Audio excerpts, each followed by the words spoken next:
Un martes por la mañana, mientras el cielo de Manhattan seguía teñido con las luces neón de la madrugada, Tomás Durán atravesó los cristales de su edificio corporativo en el 55 de Water Street, un rascacielos que parecía haber sido construido solo para engrandecer su ego. El silencio de la oficina contrastaba con el rugido lejano de la ciudad que jamás dormía. La alfombra persa, las lámparas italianas y el escritorio de roble importado lo recibían como cada día, pero esta vez no estaba solo. Sentado en su silla ejecutiva, un hombre de cabello largo, ojos negros como pozos de eternidad y una túnica blanca tejida a mano, lo miraba con una mezcla de paz y autoridad. Descalzo, inmóvil. Tomás se detuvo en seco. El portafolio de cuero cayó al suelo. «¿Quién demonios es usted?», preguntó con la voz quebrada entre el enojo y el miedo. El hombre no se movió. «He venido por tu alma, Tomás». El millonario sintió cómo la sangre le abandonaba el rostro. Nadie lo llamaba por su nombre de pila sin permiso, y menos aún alguien que parecía salido de otro siglo. «¿Cómo entraste aquí? ¿Quién te dejó pasar? ¿Qué clase de broma es esta?». Pero no hubo respuesta a sus preguntas, solo una mirada penetrante que parecía escarbar más allá de su piel. El hombre habló de nuevo. «Tú me conoces, aunque no lo recuerdes». El reloj marcaba las 6:33 a.m. Su secretaria aún no llegaba. Los guardias de seguridad no reportaron nada, y sin embargo ahí estaba. Si quieres saber qué pasará con Tomás, no olvides suscribirte al canal ahora. Lo que viene a continuación transformará su vida para siempre. Tomás apretó un botón escondido bajo el escritorio, una señal silenciosa de alerta para el personal de seguridad. El hombre no se inmutó. «No van a venir», dijo, como leyendo su mente. «¿Qué quieres de mí?», balbuceó Tomás. «Que recuerdes». Las luces parpadearon. En la ventana, el reflejo del extraño parecía más brillante que el amanecer. Tomás retrocedió hasta chocar con la pared. Quiso correr, pero sus piernas no respondieron. Recordó de pronto la voz de su abuela cuando era niño, en una pequeña cocina de Puebla. «Cuando veas a Jesús cara a cara, no corras, escucha». «Esto no puede estar pasando. Esto no es real», susurró Tomás. Pero era real. Lo sentía en el aire, lo veía en los ojos de aquel hombre, y lo que más le aterraba es que algo dentro de él quería creer. Con la respiración entrecortada, cerró los ojos. Contó hasta 5. Los volvió a abrir. El hombre había desaparecido, pero su silla aún estaba tibia. Tomás cayó de rodillas, no por fe, por miedo. Miró el crucifijo de plata que colgaba del cuello de su asistente, olvidado sobre la mesa auxiliar. Lo había ridiculizado tantas veces. Ahora le temblaban las manos al tocarlo. Un pensamiento irrumpió en su mente como un rayo. ¿Y si de verdad fue él? En el monitor de su computadora, sin que él lo activara, apareció una sola frase, escrita en letras blancas sobre fondo negro. «Nos vemos pronto». Tomás no podía dormir. Daba vueltas en la cama king size de su penthouse, mientras el sonido distante de sirenas se colaba entre las cortinas. La frase en la pantalla de su computadora no dejaba de repetirse en su mente. «Nos vemos pronto».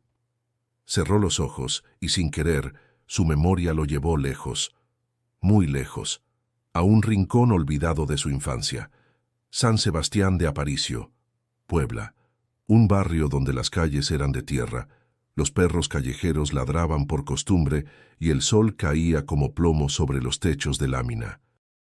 Tomás, de 7 años, corría descalzo entre los charcos mientras su abuela lo llamaba desde la cocina. «Tommy, ven a rezar antes de que se enfríen los frijoles». Ella era todo lo que tenía. María Felicitas, mujer de manos duras y corazón tierno, lo había criado desde que su madre murió en un accidente de autobús rumbo a Tehuacán. A su padre nunca lo conoció. Dicen que era del norte, trailero o tal vez albañil. Nadie supo más. La casa era modesta, hecha de tabique, con un solo foco colgando del techo y un altar cubierto de veladoras y santos. En el centro, un Cristo crucificado que su abuela limpiaba con devoción cada domingo. «Jesús nos cuida, mijo. Aunque no lo veas, Él siempre está», le decía mientras le acariciaba el cabello. Pero Tomás no sentía cuidado, sentía hambre, sentía miedo, y cada noche lloraba en silencio porque su madre no estaba. A los 10, comenzó a trabajar vendiendo dulces en el centro de Puebla. Aprendió rápido a negociar, a sonreír aunque le doliera el estómago, a esconder su rabia. «Algún día voy a ser rico, abuela, vas a ver. Nunca más vamos a necesitar nada». Ella lo miraba con ternura, pero con un dejo de preocupación. «Solo que no se te olvide a quién le debes la vida, hijo.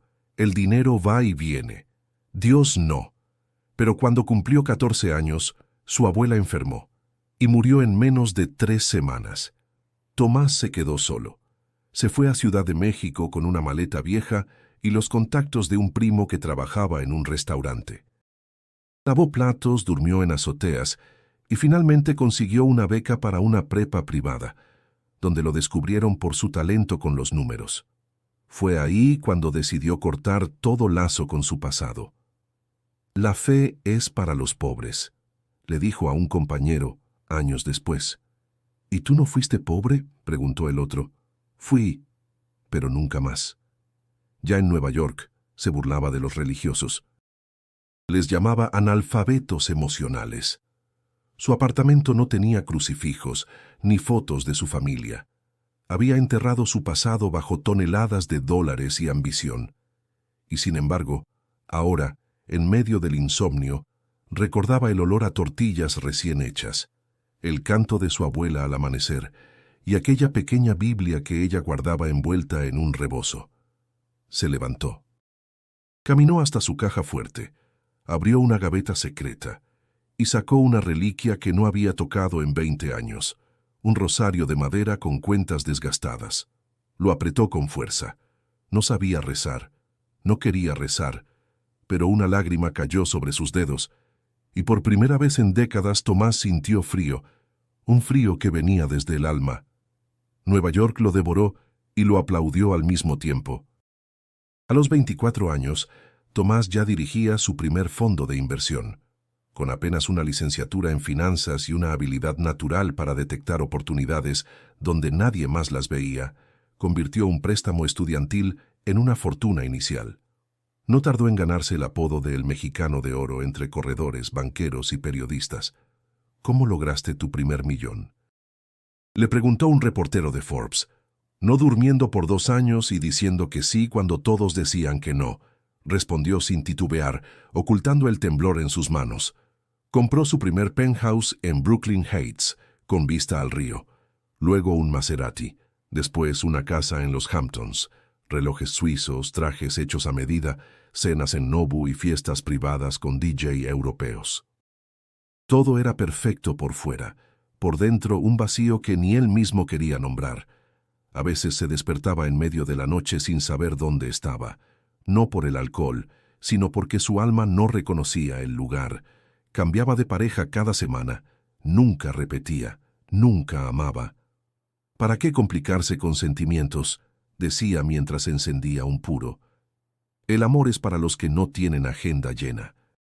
A su alrededor todos lo admiraban, pero nadie lo conocía. Su asistente personal, Julia, intentó hablar con él una vez. «Tomás, ¿no te gustaría ir unos días a México? A desconectarte un poco». «¿A México? ¿Para qué? ¿A que me piquen los zancudos y me vean como cajero automático? No, gracias». A veces, en silencio, veía documentales sobre la pobreza en América Latina. Su dedo pasaba las imágenes como si fueran parte de un catálogo ajeno. Pero una noche, una escena lo detuvo. Una mujer mixteca cocinaba tortillas en un comal, cantando una melodía en náhuatl. Tomás sintió un golpe en el pecho. Era la misma canción que su abuela cantaba cuando él era niño. Apagó el televisor de inmediato. Tomó un vaso de whisky y lo bebió de un trago. «No empieces con estupideces, Tomás», se dijo al espejo. Y sin embargo esa noche soñó con ella, no con la mujer del documental, sino con su abuela. Estaba de pie en una cocina de adobe, vestida de blanco, con el rosario en la mano. ¿Dónde estás, hijo?, preguntaba con una voz dulce pero lejana. Tomás despertó empapado en sudor. Se miró las palmas de las manos. Le temblaban. Intentó volver a su rutina. Llamadas, reuniones, cifras, cierres de contratos. Pero algo ya no funcionaba igual. Las risas forzadas de sus colegas le parecían ajenas. El sonido del dinero, antes excitante, ahora le resultaba hueco. Incluso el sexo, que antes era su distracción preferida, le sabía a cartón. «Necesito un cambio», le dijo a su terapeuta, un psicoanalista argentino de barba gris. «¿Un cambio de qué?» «De todo, tal vez». Pero el terapeuta solo tomó nota. Nadie tenía respuestas para Tomás. Ni el dinero, ni los amigos, ni él mismo. Comenzó a quedarse más tiempo en casa. Pedía comida en lugar de salir. Miraba el cielo por la ventana como si buscara algo que no entendía. Y lo más extraño, cada vez que cerraba los ojos, la imagen de aquel hombre de túnica blanca aparecía sin ser invitado. Estaba perdiendo el control. Pero lo que aún no sabía era que eso era apenas el comienzo. La noche caía sobre Brooklyn como una sábana pesada. Afuera, el viento soplaba con una insistencia antigua, como si trajera secretos de siglos. Tomás no había salido en todo el día. Se sentía extraño, como si algo estuviera por romperse dentro de él. Encendió las luces del penthouse, pero todo seguía oscuro en su interior. Caminó descalzo hasta la cocina. Sirvió un vaso de agua. Dejó que el líquido se deslizara lentamente por su garganta, esperando sentir alivio. No llegó. Al dar vuelta para regresar al sofá, lo vio. Ahí estaba de nuevo. El mismo hombre. La misma túnica blanca. Las mismas manos marcadas por cicatrices profundas, sentado en la mesa del comedor como si nunca se hubiera ido. Tomás se congeló. El vaso cayó al suelo y se hizo añicos. Su respiración se volvió un jadeo. ¿Quién eres realmente?», logró articular. «Ya lo sabes», respondió el hombre con voz serena. El silencio entre ambos era casi sólido. Solo el viento golpeando los ventanales y los latidos en los oídos de Tomás rompían la quietud. «¿Vienes a castigarme? ¿A llevarme al infierno? ¿A decirme que todo está perdido?» «No vengo a condenarte. Vengo a recordarte», dijo el hombre, poniéndose de pie. Caminó despacio hasta quedar frente a Tomás. Lo miró a los ojos, no con juicio, sino con una compasión que ardía. «Has olvidado quién eres. Has olvidado para qué viniste. Yo vine a salir de la pobreza, a sobrevivir, a ganar. Eso no es vivir, eso es huir». Tomás sintió que sus piernas flaqueaban. Se dejó caer en la silla más cercana. Su mente intentaba racionalizarlo todo. «Estoy soñando, estoy loco, estoy muerto. ¿Por qué yo? ¿Por qué apareces en mi vida ahora?», preguntó. «Porque estás listo. Porque ya te diste cuenta de que lo que tienes no te llena. Pero no creo en nada. Ya no creo en Dios, ni en milagros, ni en promesas. Y sin embargo, aquí estoy», dijo el hombre con una leve sonrisa. Tomás cerró los ojos. Su pecho se apretaba. Sentía una mezcla de furia, tristeza, vergüenza. «Si tú eres quien dices ser, ¿por qué permitiste que mi madre muriera? ¿Por qué dejaste que mi abuela sufriera sola? ¿Por qué me dejaste crecer con hambre?». El hombre bajó la mirada. «No vine a darte explicaciones. Vine a devolverte la oportunidad de elegir». «¿Elegir qué?». «Tu alma». Una ráfaga de viento cruzó la habitación, aunque las ventanas estaban cerradas. Las velas que Tomás había encendido por estética parpadearon, como si reconocieran una presencia superior. «No tienes que seguir por este camino, Tomás. Aún puedes regresar». «¿Regresar a dónde?». «A ti mismo». Las lágrimas brotaron sin permiso. Tomás nunca lloraba. Nunca. Pero en ese instante, algo en su interior se rompió, y en ese quiebre encontró un destello de verdad. «No sé cómo. Yo te mostraré el camino, pero tendrás que caminarlo tú». El hombre extendió la mano. Tomás la miró, temblando. Pero no la tomó. «No aún. Esto no es racional, no es lógico». Lo más importante en la vida rara vez lo es, respondió el hombre, dando un paso atrás. Y así como apareció, desapareció. No en un estallido, no en un parpadeo. Simplemente ya no estaba. Tomás quedó solo, con la mano extendida hacia la nada. El silencio volvió a ocupar cada rincón, pero dentro de él, algo había despertado. Y ya no podía ignorarlo. 3 semanas después del segundo encuentro, Tomás ya no era el mismo. Algo invisible lo había tocado, lo había movido, y aunque luchaba por seguir con su rutina de siempre, los engranajes comenzaban a fallar. Dormía poco, comía mal, y se distraía durante juntas importantes. Su equipo notó el cambio, pero nadie se atrevía a mencionarlo. El hombre que solía dominar Wall Street con una mirada ahora parecía ausente. Fue en una mañana de jueves cuando todo colapsó. Estaba sentado frente a 5 pantallas con gráficos rojos parpadeando. El mercado había amanecido nervioso. Un rumor sobre una intervención fiscal en Asia sacudía los fondos de inversión como un terremoto invisible. Tomás intentó mantener la calma. «Tranquilos, esto es solo ruido, no vendan», ordenó por llamada a su operador principal. Pero el pánico ya se había esparcido como virus. En menos de 30 minutos, uno de sus fondos estrella perdió un valor de $80 millones. Intentó mover piezas, vender activos, redirigir capital, pero era tarde. La tormenta ya lo había alcanzado. Julia entró corriendo a su oficina con el rostro pálido. «Tomás, te están nombrando en Bloomberg. Te acusan de manipulación fiscal encubierta». «¿Qué? Eso es imposible. Mis libros están limpios». «Dicen que hay documentos filtrados con tu firma». Su estómago se contrajo. Abrió el correo.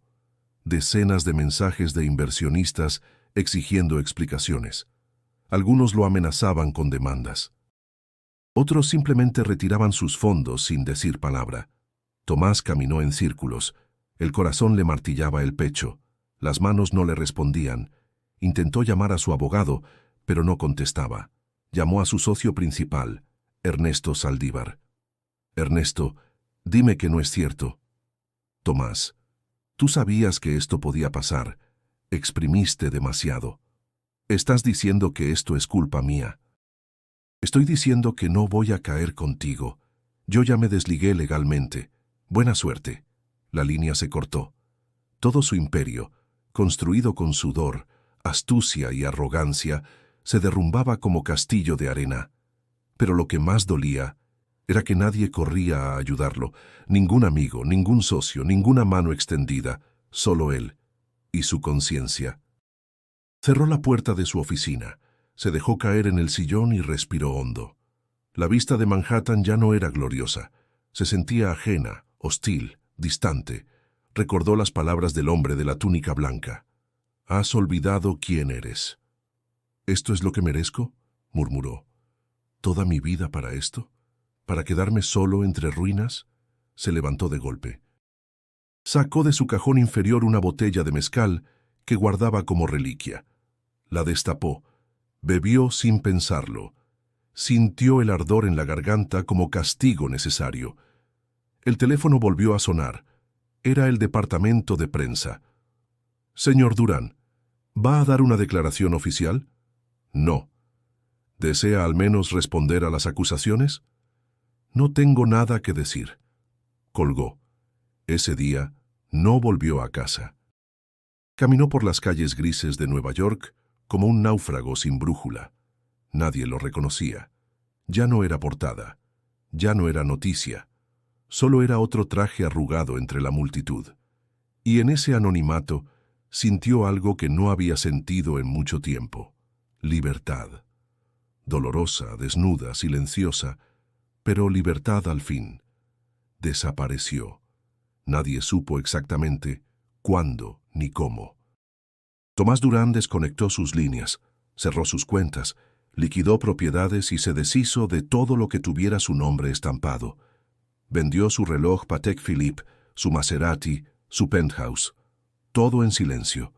Todo sin una sola explicación. Un mes después, su imagen desapareció también de los medios. El escándalo se desvaneció como humo. Ya nadie lo buscaba. Ya nadie lo necesitaba.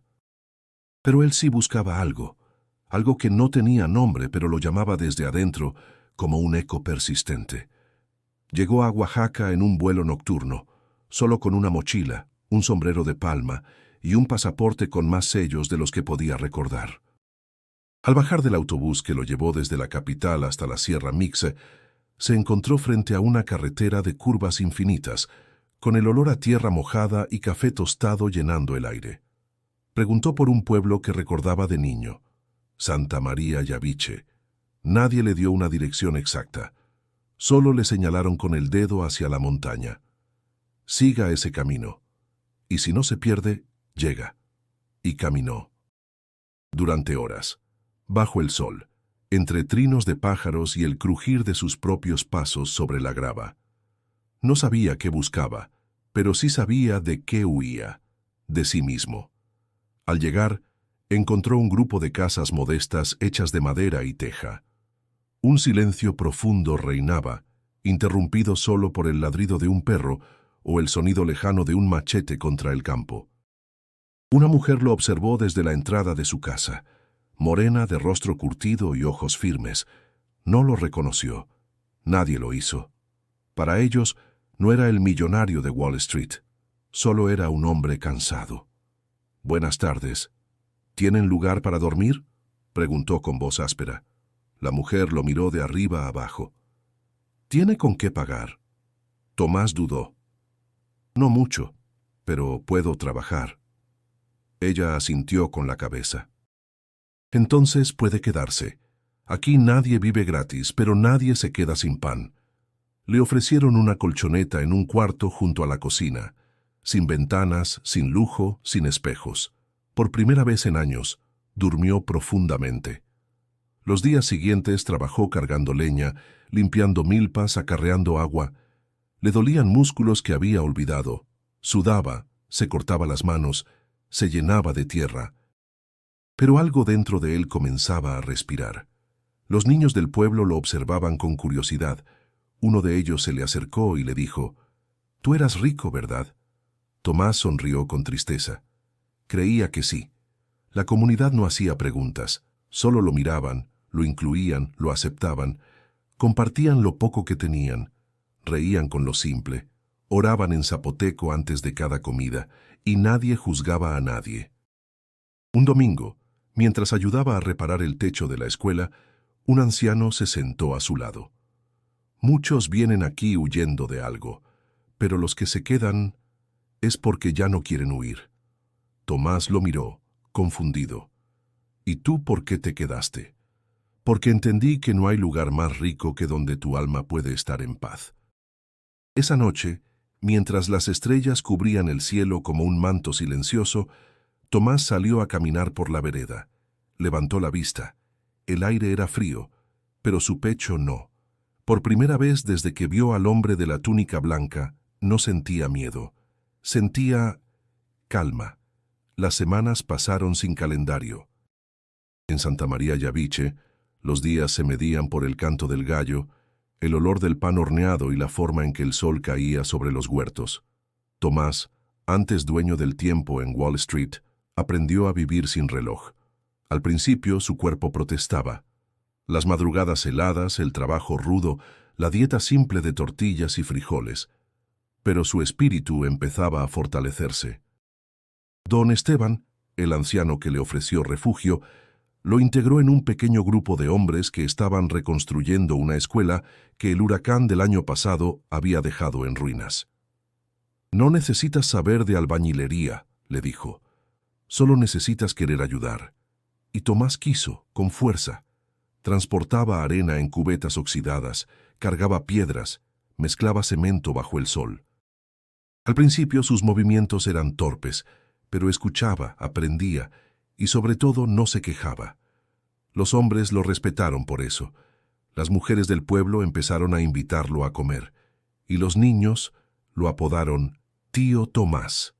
«Tío Tomás, cuéntanos otra historia de Nueva York», le decían entre risas. «¿Les conté la del ascensor que hablaba?». «No, cuéntala otra vez». Él inventaba cuentos con rascacielos que caminaban, taxis que volaban y oficinas que se transformaban en castillos. Reía con ellos hasta que le dolía la panza. Y por dentro, sin entender cómo, comenzaba a sanar. Una tarde, mientras pintaban las paredes de la nueva aula, un niño se le acercó con la frente manchada de azul. «Antes eras malo, tío Tomás». Él bajó el pincel. «¿Por qué preguntas eso?» «Porque pareces bueno ahora, pero a veces tu mirada está triste». Tomás lo miró en silencio. Luego le acarició el cabello. «Todos podemos cambiar, ¿sabes? Incluso los que hemos hecho cosas malas». El niño asintió como si entendiera algo que los adultos olvidan. Ese mismo día, una mujer del pueblo lo llevó a visitar a su esposo enfermo. Vivían en una casa alejada, sin electricidad, con paredes de adobe y techo de palma. Tomás se ofreció a ayudarles con medicamentos, pero no desde el ego de quien puede, sino desde la humildad de quien comprende. Usó los pocos ahorros que le quedaban para traerles lo necesario desde la ciudad. No sabía que ayudar dolía tan bonito, le confesó a don Esteban esa noche. «Es que no es ayuda, hijo. Es servicio. Cuando uno sirve, se vacía de uno mismo y se llena de los demás». Tomás ya no escribía en agendas electrónicas. Ahora anotaba en un cuaderno viejo que le regaló una niña de 8 años. Escribía pensamientos, oraciones, dudas, recuerdos. Y aunque aún no sabía rezar, cada noche cerraba los ojos y decía en silencio: «Gracias por no olvidarte de mí». Durante la inauguración de la escuela, el pueblo entero se reunió. Hubo tamales, atole, música de banda local y juegos con globos de colores. Los niños corrían entre los árboles. Tomás se quedó de pie junto a la entrada del aula recién pintada. En la pared había escrito una frase en letras grandes: «Aquí se aprende a ser libre». Don Esteban se acercó y le puso una mano en el hombro. «Tu alma ya empezó el camino de regreso». Y Tomás, con los ojos brillando, respondió con una sonrisa: «Ahora entiendo lo que significa tenerlo todo, sin tener nada». Fue durante una tarde de lluvia que la conoció. Tomás estaba ayudando a reparar el techo de la biblioteca comunal cuando un aguacero repentino lo obligó a refugiarse bajo una lona junto a la plaza. Allí, con libros apretados contra el pecho y el cabello chorreando, estaba ella, Lucía, maestra de primaria, 34 años, morena con ojos como tierra fértil después de la tormenta. No lo miró con curiosidad ni con admiración. Lo miró como si lo viera. «De verdad. ¿Usted es el que ayudó con la escuela?», preguntó sin rodeos. «Uno de tantos», respondió él, encogiéndose de hombros. Lucía se sentó a su lado y sacó un cuaderno mojado de su mochila. Lo abrió, buscando algo. «¿Qué escribe?», preguntó Tomás. «Historias, de mis alumnos, de sus familias, de lo que se nos olvida». Él la observó con atención. Había en su voz una firmeza serena, nada fingido, nada que demostrar. «¿Y tú?», le preguntó ella de pronto. «¿Yo qué? ¿Qué estás buscando aquí?». Tomás dudó. Miró al cielo gris. Tal vez perdón, tal vez sentido. No lo sé aún. Lucía no dijo nada. Solo cerró el cuaderno y asintió. Desde ese día comenzaron a coincidir. En los caminos, en la escuela, en las reuniones comunitarias. Hablaban poco, pero cuando lo hacían, las palabras quedaban resonando por dentro. Una tarde, mientras sembraban plantas en el jardín de la escuela, Tomás se atrevió a preguntar: «¿Tienes hijos?». «No, no pude. Perdí uno hace años, y luego ya no llegó otro». El silencio se hizo pesado, pero no incómodo. Era el tipo de silencio que permite respirar más hondo. «¿Y tú?», preguntó ella. «Tuve todo, menos hijos, ni familia, solo cifras y contratos». Lucía lo miró con dulzura, pero sin lástima. A veces, la vida nos vacía para podernos llenar de nuevo. Las palabras la atravesaron. A él también. Empezaron a compartir caminatas al atardecer, a veces en silencio, a veces con risas. Lucía le hablaba de sus alumnos, de su infancia en la sierra, de su fe tranquila que nunca se rompió, ni siquiera cuando la muerte la visitó. Yo dejé de creer, confesó Tomás una noche. Creí que Dios me había olvidado. No creo que se haya olvidado. Creo que te estaba esperando. Un día, mientras organizaban una pequeña biblioteca infantil con libros donados, Lucía encontró una vieja Biblia con dibujos. La abrió en una página y leyó en voz baja. Buscarás y encontrarás, si lo buscas de todo corazón. Tomás cerró los ojos. Sintió un nudo en la garganta. Tal vez, ya lo estoy buscando, susurró. Lucía lo tomó de la mano por un instante. Nada más, pero fue suficiente. No hubo promesas, ni frases románticas, ni prisa, solo un gesto silencioso que decía, estoy aquí. Y por primera vez, Tomás no sintió miedo de ser visto, de ser tocado, de ser amado, no por lo que tenía, sino por lo que era cuando todo lo demás se había ido. Aquella noche, mientras el viento recorría los techos y las estrellas volvían a colgarse del cielo, Tomás escribió en su cuaderno. No vine a encontrar a nadie, pero la encontré a ella, y en su mirada empecé a encontrarme a mí. Tomás sabía que tarde o temprano tendría que volver, no a Nueva York, no a Wall Street, sino a Puebla, a ese rincón de su historia que había enterrado bajo millones, cócteles y contratos. Había llegado el momento de mirar atrás, de cerrar un círculo. Lucía lo acompañó hasta la terminal de Oaxaca. ¿Estás listo?, preguntó ella con voz suave. No, pero ya no quiero seguir huyendo. El autobús serpenteó entre montañas y llanuras hasta llegar a la ciudad que una vez fue todo su mundo. Al bajar, el aire le pareció más denso, como si cada molécula cargara recuerdos. Caminó por calles que ahora le parecían más estrechas. Algunas fachadas seguían igual. Otras eran apenas sombra. Llegó al panteón donde descansaban su madre y su abuela. Compró un ramo de flores amarillas. Frente a la tumba doble se arrodilló. No supe cómo vivir sin ustedes, y cuando aprendí, ya no era yo. Las lágrimas cayeron sin resistencia. Nadie lo miraba. Nadie lo reconocía. Era solo un hombre hablando con los muertos. Les fallé, pero quiero cambiar eso. No sé cómo, pero quiero intentarlo. Mientras limpiaba la lápida, una voz femenina a sus espaldas lo sobresaltó. Tomás, ¿eres tú? Se giró. Allí estaba ella. Mariana, su hermana. Habían pasado más de 20 años. La última vez que la vio, ella era apenas una adolescente con trenzas. Ahora llevaba uniforme de enfermera y una mirada que contenía años de ausencia. No lo puedo creer, dijo él, de pie temblando. Yo tampoco. Pensé que estabas muerto, o perdido para siempre. Se abrazaron, largos minutos, como si el tiempo retrocediera, como si pudieran recuperar todo lo que no vivieron. Fueron a una cafetería sencilla cerca del hospital donde ella trabajaba. Allí hablaron, largo, doloroso, sanador. Cuando murió la abuela, me fui con una tía a Veracruz, contó Mariana. Nunca supe qué pasó contigo. Nadie sabía. Hasta que un día escuché tu nombre en las noticias, pero eras otro. Sí, era otro. Uno que se olvidó de todo lo que importaba. ¿Y ahora?, preguntó ella, mirándolo a los ojos. Tomás respiró hondo. Ahora estoy aprendiendo a recordar. Estoy intentando volver. Mariana le tomó la mano.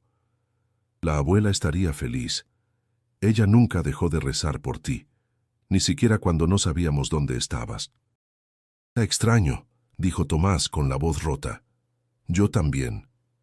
Antes de despedirse, ella le entregó un pequeño papel doblado. Lo encontré entre las cosas de la abuela. Es para ti. Dijo que algún día volverías. Era una hoja amarillenta, con letras firmes escritas a mano. Mijito Tomás, cuando te sientas más perdido, vuelve al amor. El amor es el único mapa que siempre apunta al hogar. Tomás guardó el papel contra el pecho. Era como si una parte de ella aún lo guiara. Regresó a Oaxaca con el alma agitada, pero más liviana. Al llegar al pueblo, Lucía lo esperaba junto al camino, como si supiera que ese momento marcaría un antes y un después. ¿Encontraste lo que buscabas?, preguntó ella. No, pero encontré lo que necesitaba. Y mientras caminaban juntos hacia la comunidad, Tomás sintió que, por primera vez, el pasado no era una herida, sino una raíz. Las noches en Santa María Yaviche eran frías y silenciosas, pero esa en particular cargaba algo distinto. El aire se sentía espeso, como si el tiempo estuviera a punto de detenerse. Tomás se acostó temprano, agotado por una jornada de trabajo con los jóvenes del pueblo. Lucía le había dejado una manta bordada a mano y un beso en la frente. Él cerró los ojos con gratitud, y entonces soñó. Se encontró de pie frente a un edificio de cristal, alto, infinito. Reconoció Wall Street. Estaba vestido con su traje más caro, un maletín en la mano y una sonrisa artificial en el rostro. A su alrededor, una multitud lo aplaudía. Cámaras, flashes, reconocimiento, éxito. Caminó hacia la entrada. El mármol blanco bajo sus pies brillaba como hielo. Al llegar a su oficina, abrió la puerta y se encontró consigo mismo. Era él, pero no el mismo. El otro Tomás tenía el rostro duro, los ojos vacíos, las manos manchadas de tinta, rodeado de billetes, solo. ¿Esto es lo que querías?, preguntó una voz. Tomás giró. Detrás de él, el hombre de la túnica blanca. De pie, sereno. ¿Por qué me muestras esto?, preguntó, sintiendo el pecho apretado. Porque aún puedes elegir. De pronto, la escena cambió. El edificio comenzó a derrumbarse como un castillo de naipes. El cielo se tornó rojo. La gente corría, gritaba. Y él, el otro Tomás, se sentaba en el suelo abrazando una pistola. «No», gritó. «No quiero ver esto». «Es lo que pudo ser», respondió el hombre. «Lo que aún podría ser si olvidas quién eres». La imagen cambió de nuevo. Esta vez Tomás se vio caminando por el pueblo, rodeado de niños, árboles, rostros familiares. Su hermana, Lucía, don Esteban. Todos riendo, todos vivos. «¿Y esto?», preguntó con la voz rota. «Esto es lo que estás construyendo cada día, cada decisión. ¿Y tú? ¿Quién eres realmente?», preguntó Tomás por última vez. El hombre lo miró. No con superioridad, sino con una ternura que desarmaba. «Soy la voz que guardaste silencio durante años. Soy quien nunca se fue». Tomás cayó de rodillas. No había dolor, no había culpa, solo una verdad simple, luminosa, inevitable.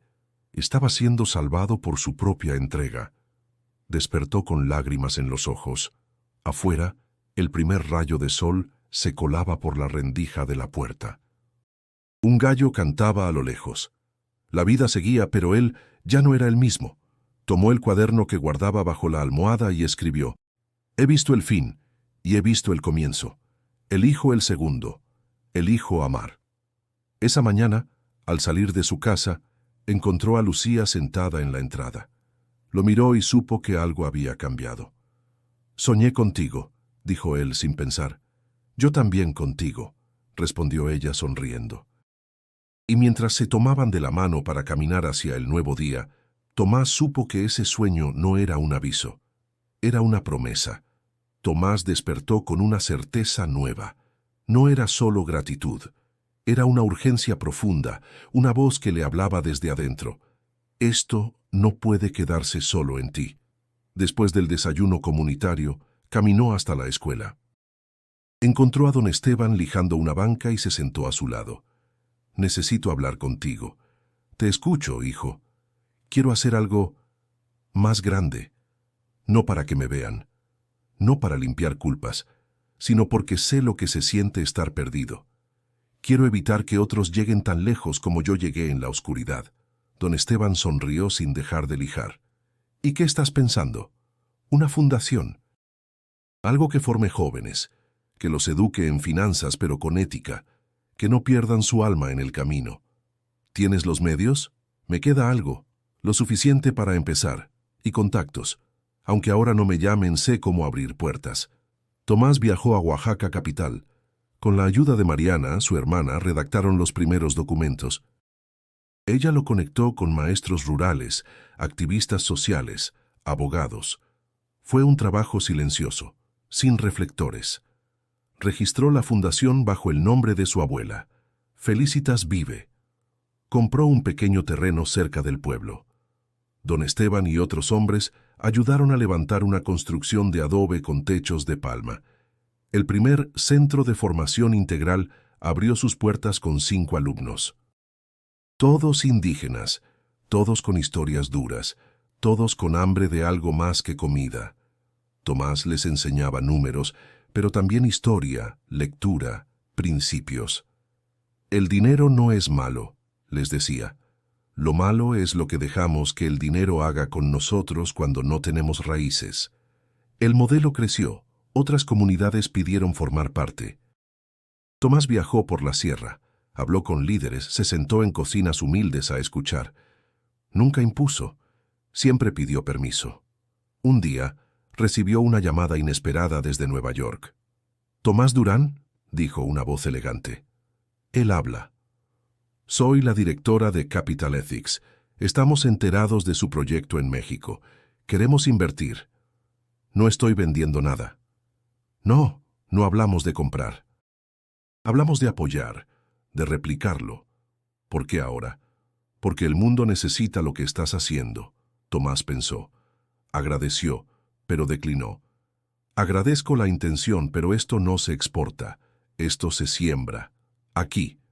Cortó la llamada sin orgullo, con convicción. En uno de los talleres, un alumno llamado Emiliano levantó la mano. «Profe, usted antes era rico, ¿verdad?». Eso creía. ¿Y ahora qué es? «Ahora soy libre». Las palabras quedaron flotando, como semillas que caen en tierra fértil. Lucía lo acompañaba en todo. Coordinaba clases, recibía a los jóvenes, guiaba a las madres que querían alfabetizarse. Habían hecho del proyecto un hogar, no una institución, sino una familia extendida. Una tarde, mientras caía una lluvia tenue, Lucía se acercó con una sonrisa. «Hay algo que deberías ver». Tomás la siguió hasta la entrada. Un grupo de jóvenes había pintado un mural en la pared exterior del centro. En él aparecía una figura con túnica blanca, rodeado de niños, y al fondo, un campo floreciendo. «¿Sabes quién es?», preguntó ella. «Sí, lo sé». Se quedó ahí, bajo la lluvia, sintiendo que todo tenía sentido.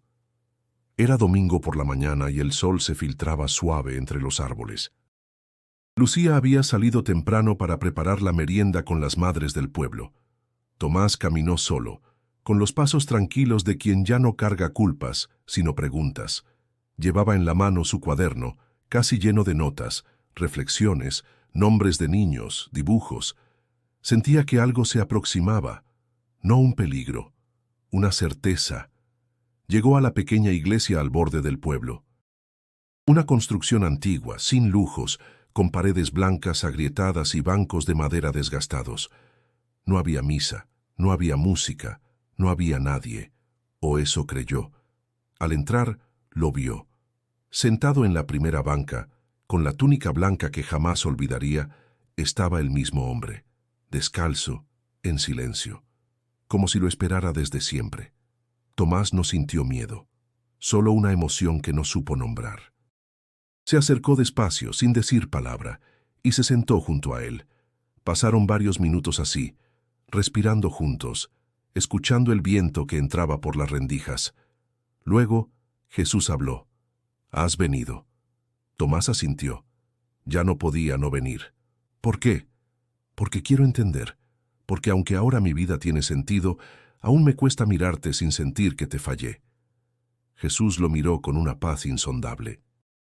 «No me fallaste, solo te alejaste, y aún lejos nunca dejé de verte. ¿Por qué viniste a mí? ¿Por qué justo en ese momento? Porque cuando te rompiste, por fin estabas listo para ser tocado». Tomás sintió un nudo en la garganta. «He hecho daño, mucho daño, y también mucho bien. No se trata de pesar obras, Tomás, se trata de lo que eliges cada día con lo que tienes ahora».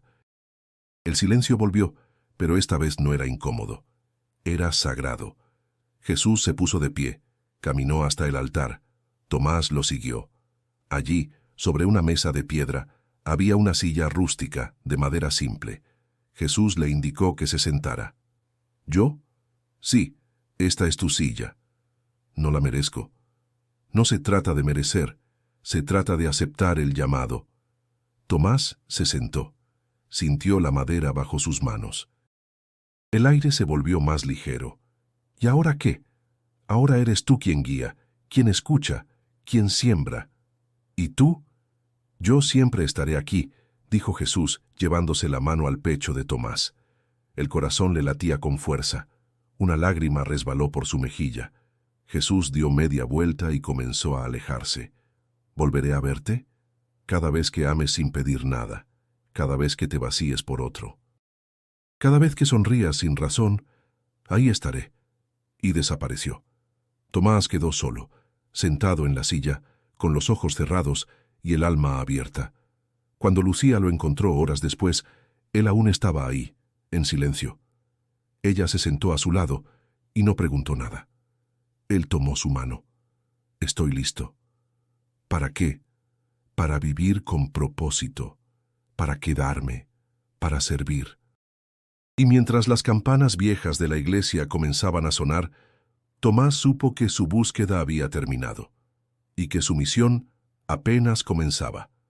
El tiempo en el pueblo ya no se medía por días, sino por cosechas, por fiestas patronales, por los pasos lentos de la vida que florecía sin prisa. Tomás y Lucía habían encontrado en esa sencillez algo que ni el lujo ni el poder jamás les dieron: plenitud. Un año después de aquel encuentro en la iglesia, decidieron unir sus caminos para siempre. No hubo invitaciones impresas ni banquetes ostentosos. Hubo música de banda local, mesas de madera decoradas con flores silvestres y un altar sencillo levantado frente a los cerros. El sacerdote, viejo amigo de la comunidad, bendijo la unión con palabras en español y en mixe. Lucía vestía un huipil bordado por sus alumnas, con hilos rojos y verdes que parecían arder bajo el sol. Tomás usó una guayabera blanca, regalo de Mariana. No había joyas costosas ni relojes suizos, solo la mirada limpia de dos personas que habían encontrado en el otro un hogar. «Prometo caminar contigo en la luz y en la sombra», dijo Lucía, con voz firme. «Y yo prometo no olvidar jamás lo que aprendí de ti, que amar es dar sin esperar», respondió Tomás. Los niños del pueblo corrieron alrededor gritando «¡Vivan los novios!», y una lluvia de pétalos cubrió el aire. Tomás sintió que cada risa era un sello en su corazón. Poco después adoptaron a dos pequeños huérfanos, Ana, de 6 años, y Julián, de 4. Sus padres habían muerto en un accidente carretero y la comunidad los cuidaba entre todos. Pero cuando los niños extendieron sus brazos hacia Tomás y Lucía, supieron que la familia estaba completa. La primera noche juntos, Ana preguntó: «¿Tú eres mi papá?». Tomás la miró con ternura infinita. «Si tú quieres que lo sea, sí». Ella asintió. «Entonces, sí eres». Julián, medio dormido, murmuró: «¿Y tú, mi mamá?». Lucía lo abrazó fuerte, con lágrimas discretas. Desde entonces la casa de Tomás y Lucía se llenó de ruido, de juegos, de llantos y de canciones improvisadas. El dinero se iba en lo justo: comida, ropa, libros. Nadie hablaba de lujos, porque el lujo verdadero estaba en tener un techo compartido y una mesa donde nadie faltara. Las noches se convirtieron en rituales de familia. Tomás contaba cuentos inventados bajo la luz de una lámpara de aceite, y los niños se quedaban dormidos escuchando historias de estrellas que viajaban, de árboles que hablaban y de abuelas que rezaban en secreto por sus nietos. Lucía, a su lado, lo miraba con amor sereno. Nunca había imaginado que aquel hombre que un día llegó al pueblo con la mirada perdida se convertiría en el padre que sus hijos necesitaban. Un domingo, mientras desayunaban pan de yema y chocolate caliente, Julián preguntó: «Papá, ¿tú antes eras rico?». Tomás sonrió. «Creía que sí». «¿Y ahora?». «Ahora soy el hombre más rico del mundo, porque los tengo a ustedes. Lucía lo abrazó en silencio. En su interior, ella también había sanado. El dolor de la maternidad perdida se transformó en plenitud con esos dos niños que ahora llamaban mamá, sin titubear. Las fiestas patronales fueron distintas ese año. Ya no miraba desde afuera, como extranjero. Tomás bailó en la plaza, cargó a Julián sobre los hombros, compartió mezcal con los hombres del pueblo y cantó con los músicos hasta quedarse sin voz. Por primera vez, sintió que pertenecía. Y en medio de ese bullicio, entre luces de veladoras y el aroma de mole, miró a Lucía y entendió que su nueva vida no era un premio ni un castigo. Era un regalo. Un regalo que prometía cuidar hasta el último de sus días. El Centro Felicitas Baive ya no era un pequeño salón de adobe. 3 años después, se había convertido en una red de proyectos que llegaban a comunidades de Oaxaca, Puebla y Chiapas. Jóvenes que jamás imaginaron estudiar en la universidad, ahora soñaban con ser médicos, ingenieros, maestros. Todo gracias a becas y acompañamiento que nacieron de una idea simple: enseñar a crecer sin perder el alma. Un periodista de la Ciudad de México viajó hasta el pueblo para entrevistarlo. Encontró a Tomás barriendo el patio del centro, con un sombrero de palma y las manos curtidas por el trabajo. ¿Usted es Tomás Durán, el exmagnate de Wall Street?, preguntó incrédulo. Soy Tomás, sí, respondió él sonriendo, pero no me hable de lo que fui. Prefiero que vea lo que somos. El reportaje se volvió viral. Titulares decían: el millonario que lo dejó todo para servir en las montañas de México. De pronto, universidades, fundaciones y hasta cadenas internacionales querían entrevistarlo. Pero Tomás no aceptaba. Yo no soy noticia, le dijo a Lucía mientras lavaban platos. La noticia son ellos, los jóvenes. Ella lo miró con ternura. Pero inspiras, Tomás, y el mundo necesita esperanza. Que se inspiren con las sonrisas de estos muchachos. Yo ya tuve demasiados reflectores. En el centro, un joven llamado Emiliano fue el primero en graduarse de preparatoria con una beca completa para estudiar medicina en la UNAM. Antes de partir, se acercó a Tomás. Profe, cuando regrese, quiero volver aquí. Quiero poner una clínica en el pueblo. Esa es la idea, hijo, que lo que recibiste lo multipliques. Esa noche, Tomás escribió en su cuaderno: el verdadero legado no es lo que dejas, sino lo que despiertas en otros. Con los años, llegaron más apoyos. No todos honestos. Empresarios intentaron convencerlo de expandir el proyecto a nivel corporativo, con fines de lucro disfrazados de altruismo. Tomás los escuchaba con calma y luego respondía: si el dinero se vuelve el centro, perdemos todo. Una vez uno de esos hombres le dijo con ironía: eres un tonto. Pudiste volver a ser millonario. Tomás lo miró fijo. No, soy rico, solo que ahora sé en qué. La vida en el pueblo seguía sencilla. En las mañanas llevaba a Ana y Julián a la escuela de Lucía. En las tardes cortaba leña o sembraba hortalizas. En las noches seguía escribiendo en su cuaderno. Su hermana Mariana viajaba a verlo cada tanto. Traía medicinas y compartía historias de su trabajo en hospitales públicos. Ella también encontró propósito en la entrega diaria. Abuela estaría orgullosa de nosotros, dijo un día, dejando flores en el altar de la casa. No tengo dudas, respondió Tomás mirando al cielo. Los documentales y artículos sobre él crecieron. Su nombre volvió a resonar, pero de otra forma. No como símbolo de avaricia, sino de redención. Aún así, él evitaba la fama. Cuando alguien lo llamaba ejemplo, respondía: soy solo un hombre que se equivocó mucho. Lo importante es que nunca es tarde para volver. Una tarde Julián le preguntó mientras ayudaban a sembrar maíz: «Papá, ¿qué pasará cuando tú ya no estés?» Tomás respiró profundo. «Pasará que ustedes seguirán, y si siguen amando y sirviendo, entonces nunca me habré ido». El niño asintió satisfecho, y Tomás entendió que su legado ya no estaba en papeles ni números, estaba en esas pequeñas certezas sembradas en corazones jóvenes. El eco de lo que había iniciado se expandía más allá de lo que podía medir, pero él no necesitaba medirlo. Le bastaba con saber que la semilla seguía viva. El amanecer pintaba de dorado los cerros de la sierra. El aire olía a leña encendida y café recién molido. Tomás salió de su casa con paso tranquilo, un machete colgado a la cintura y un cuaderno bajo el brazo. No iba a trabajar la tierra esa mañana. Quería sentarse en la loma detrás del pueblo, donde podía ver todo: la escuela, el centro, las casas humildes y, más allá, los caminos que se perdían entre montañas.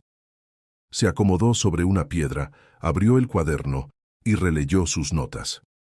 Cada página era un testimonio de su transformación: pensamientos, sueños, nombres de jóvenes que habían pasado por el centro, frases de Lucía, dibujos de Ana y Julián.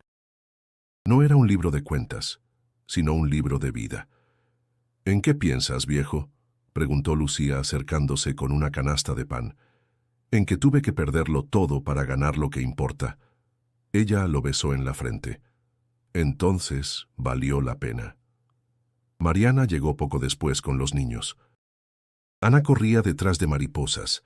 Julián preguntaba por historias de Nueva York, y la risa de ellos llenaba el aire como música. Tomás los miró con orgullo silencioso. «Este es mi legado», susurró. Al caer la tarde, un mensajero llegó al pueblo. Traía un sobre con sellos de Manhattan. Tomás lo tomó, dudó y lo abrió despacio. Era una carta de un viejo conocido de Wall Street. «Durán, el mercado te necesita. Regresa.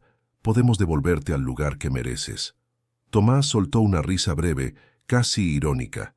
Se levantó, caminó hacia el fogón donde Lucía horneaba pan y, sin pensarlo dos veces, lanzó la carta al fuego. El papel se consumió en segundos, convertido en cenizas que el viento dispersó. «¿Qué decía?», preguntó ella. «Nada que valga más que lo que tengo aquí». Esa noche, en la reunión comunitaria, Tomás tomó la palabra. Frente a decenas de jóvenes, maestros y familias, levantó el cuaderno y habló con voz firme. «Un día creí que la riqueza estaba en los billetes y los contratos. Me equivoqué. La verdadera riqueza es mirarlos a ustedes, verlos crecer, verlos soñar.